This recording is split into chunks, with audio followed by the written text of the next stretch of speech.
आदिवासी शेतकऱ्यांना मुख्य प्रवाहात आणण्यासाठी तसेच नैसर्गिक शेती करून शेतकऱ्यांचे उत्पन्न वाढविण्यासाठी केंद्र शासनाचे आदिवासी विकास मंत्रालय व श्री श्री रविशंकर यांच्या आर्ट ऑफ लिव्हिंग यांच्या संयुक्त विद्यमाने औरंगाबाद जिल्ह्यातील खेडा या गावी कृषी प्रशिक्षण देण्यात येत आहे। या प्रशिक्षणात 10,000 आदिवासी शेतकऱ्यांना प्रशिक्षण देण्यात येत आहे। यात नैसर्गिक शेतमाल उत्पन्नाबरोबर विक्रीची व्यवस्था आर्ट ऑफ लिव्हिंग या संस्थेने केलेली आहे। त्याला खरंच ही रासायनिक शेती नको आहे, शेतकऱ्याला खरंच रासायनिक शेती नको आहे, परंतु यासाठी शासकीय सामाजिक पातळीवर कोणीही प्रयत्न करताना दिसत नाही। तर मग याच्यासाठी सोल्युशन म्हणून काय आहे, तर त्या प्रशिक्षणामध्ये आम्ही त्याचमुळे इच्छा नसतानाही शेतकऱ्याकडे रासायनिक शेती करण्याशिवाय पर्याय नसतो। रासायनिक शेतीच्या दुष्परिणामाबद्दल कोणीही काहीच बोलत नाही। या प्रशिक्षणामध्ये नैसर्गिक शेती कशी करावी याबाबत जी व्याख्याने दिली आहे त्यामुळे गावातील शेतकऱ्यांमध्ये एक उत्साह संचारला आहे। टरबूज आणि मला करायचं आहे त्याच्यामध्ये टरबूज मुद्दा ऐकून घ्या, मला करायचं आहे ते टरबूज, पण तुमच्या याच्याशिवाय मी कुठल्याही पानाला कुठल्याही याला शिवणार नाही। तुम्ही जसं मार्गदर्शन करता एक मन इतकं ढासळलेलं आहे का आता शेतकऱ्यांचे मन आता पूर्णपणे खचून गेले।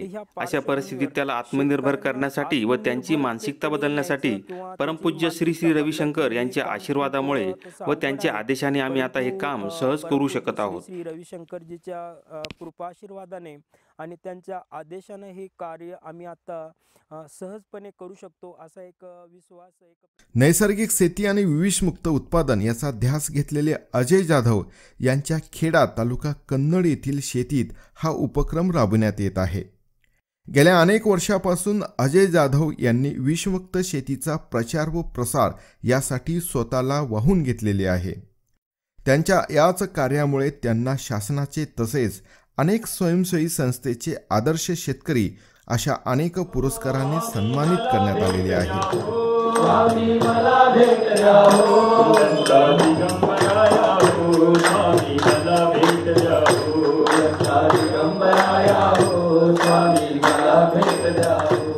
आध्यात्मिक ज्ञानाबरोबर शेतकऱ्यांना फायद्याची शेतीविषयक ज्ञान देणे, शेतकऱ्यांनी पिकवलेल्या मालाला चांगला बाजारभाव मिळवून देणे अशी श्री श्री रविशंकर यांची आग्रही भूमिका असल्याने याचा सर्व शेतकरी वर्गाला निश्चित फायदा होणार आहे। कुटुंब शेती पाहतो, बहुत जास्त शेती पाहतो माझावाला, आणि आता मी त्याला सांगणार शेती सेंद्रिय शेती आम्ही करणार आणि त्याच्यामध्ये माझे संपूर्ण कुटुंब हे शेती करते।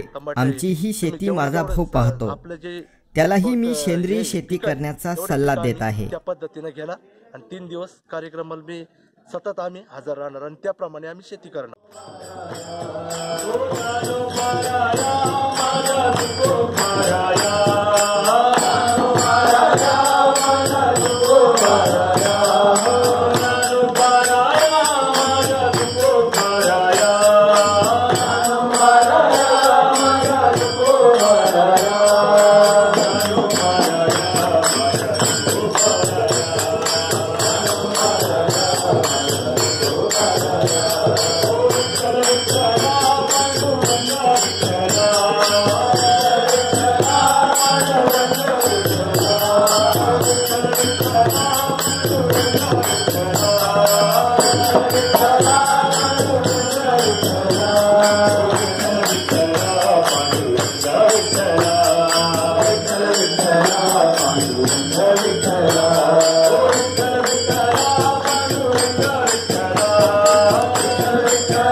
विठ्ठला